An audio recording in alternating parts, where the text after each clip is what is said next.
Et ça, c'est mon grand-père qui m'a donné un peu cet amour des machines comme ça, parce qu'il était mécano dans l'armée de l'air. Je suis Sophie Adenau.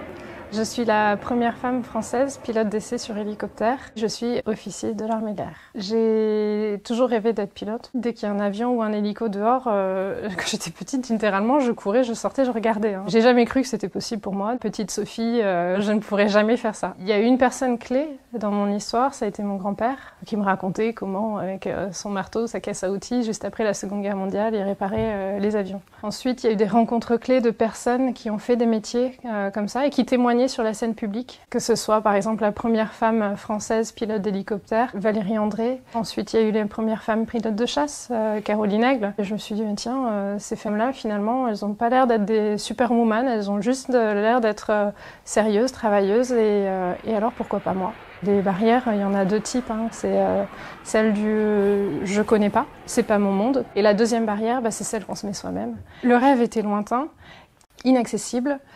Et du coup, au fur et à mesure, j'ai découpé tout brique par brique. Faire des sciences à haut niveau, oui, ça je pouvais le faire. Ensuite, avoir un niveau sportif suffisant pour m'engager dans l'armée, finalement, oui, ça je pouvais faire. C'est l'hélico sur lequel j'ai commencé à travailler quand j'étais ingénieure. Et ensuite, pendant 15 ans, j'ai fait autre chose. J'ai fait des métiers opérationnels. Je suis allée faire du transport présidentiel à Paris. J'ai fait plein de choses différentes. Et là, aujourd'hui, je le revois arriver avec ce que j'ai conçu en tant qu'ingénieur. C'est juste hyper émouvant pour moi. J'ai commencé par être ingénieur dans le bureau d'études d'Airbus Hélicoptère. J'ai postulé pour l'armée de l'air. J'ai fait beaucoup de travail pour me préparer. Donc, je pense que même j'étais surentraînée pour me dire j'arriverai à m'intégrer dans ce monde-là qui n'est pas le mien et que je ne connais pas. Souvent, après le tour machine, je fais un petit geste comme ça, l'air de dire les mécanos, ils y ont travaillé, ils y ont mis de l'amour pour me donner une machine en forme, on va dire. Et ben moi, je vais en prendre soin aussi. L'équipage en essai, c'est pas du tout les pilotes et l'ingénieur, quoi.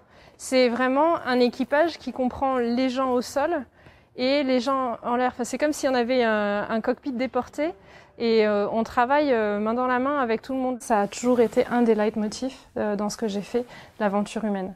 Forcément, on va faire des missions qui vont chercher très loin dans les limites de chacun, dans les limites de l'équipe, dans les limites des systèmes sur lesquels on opère. Quand on va chercher un blessé, que physiologiquement c'est dur parce qu'il fait 50 degrés dehors, quelque part on a la chance d'avoir une belle mission qui transcende un peu tout ça, donc on va plus facilement dépasser ses propres limites et puis faire en sorte que l'équipe arrive à cette mission.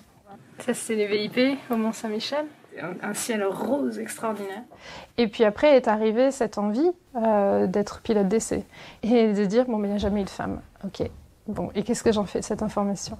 Je vais travailler et je vais voir si je peux acquérir les compétences nécessaires pour être reconnue dans le milieu, peu importe si je suis une femme ou pas. C'était un peu un challenge de Sophie versus Sophie, quoi.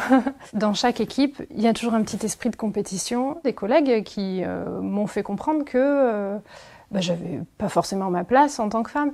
Je prends un exemple. Sophie, tu pèses pas le poids de ton gilet de combat, t'es pas fait pour être parmi nous.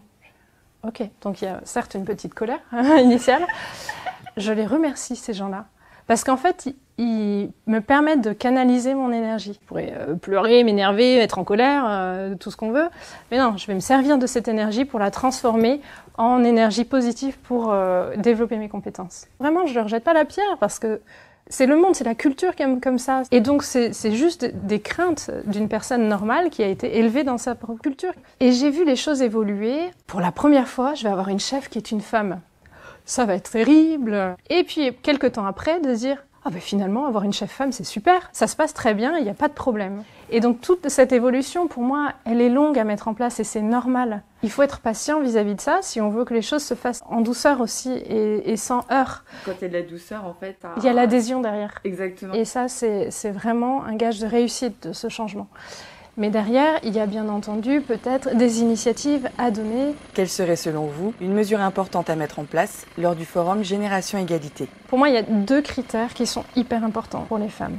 Si elles ont l'autonomie financière par un métier, eh bien elles auront plus de liberté pour faire quelque chose d'épanouissant pour elles. Et l'autonomie intellectuelle, de savoir que les femmes auront la liberté de faire les métiers qu'elles voudront faire. Qu'est-ce qu'on fait dès l'école maternelle pour ne pas favoriser des stéréotypes? Est-ce que les livres d'école sont déjà faits où on voit une femme qui fait un métier dit d'homme? Comme j'ai beaucoup bénéficié de soutien, j'ai toujours voulu rendre ce que j'ai reçu. Être marraine, par exemple, du programme Ose Désirer qui favorise l'égalité des chances. J'y trouve une énergie incroyable. Quand je vois des jeunes qui reviennent me voir en disant oh, « Il y a 10 ans, j'avais assisté à une de vos conférences et aujourd'hui, je suis ingénieur. » Et à l'époque, je me souviens très bien de cette même personne qui venait me dire « Ce ne sera pas possible pour moi parce que quand je rentre à la maison, j'ai 8 frères et sœurs et je dois aider mes parents à m'occuper des petits derniers. » Je dis « Peut-être que ce sera possible pour toi. » Essaye de mettre ci et ça en place. Quand on les revoit 10 ans après, ça fait vraiment chaud au cœur. Bien sûr. Et ben voilà. C'est bon. Merci à toi. Merci à toi.